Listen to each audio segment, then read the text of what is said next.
দেখিয়ে মামলা সহ নানা কারণে ভীত হয়ে নিজেই দক্ষিণ সুরমা থানায় হাজির হন আল আমিন। বাদীর ছবি দেখে চিহ্নিত করেন স্ত্রী কুলসুমকে, খোলাসা করেন তাকে আন্দোলনে নিহত দেখানোর পেছনের কারণ। ও আমার মৃত সাজাইয়া যে আমি 5 তারিখের আন্দোলনে মারা গেছি, ও আমার মৃত সাজাইয়া যে লোকজনের কাছ থেকে টাকা পয়সা নিতেছে। এখন মনে করেন যে যাদের উপরে মামলা হয়েছে ওদের উপরে ওয়ারেন্ট হইলো, ওদের পুলিশ নিয়ে গেল। তারপর যখন আমি জীবিত দেখবে তখন তো আমার উপরে একটা প্রেশার আসবে, এই জন্য আমি এখানে আসি। আমি এটার সুষ্ঠু সমাধান চাইতেছি, আর ও যে মনে করেন যে মিথ্যা মামলাটা করছে এটা সুষ্ঠু বিচার চাইতেছি। জীবিত ছেলেকে মৃত দেখিয়ে মামলার ঘটনায় হতবাক আল আমিনের বাবা।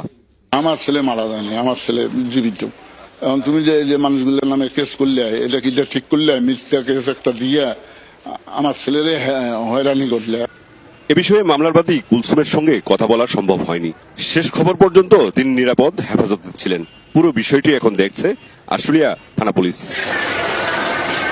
মাহবুব রহমান রিপন, যমুনা নিউজ, সিলেট।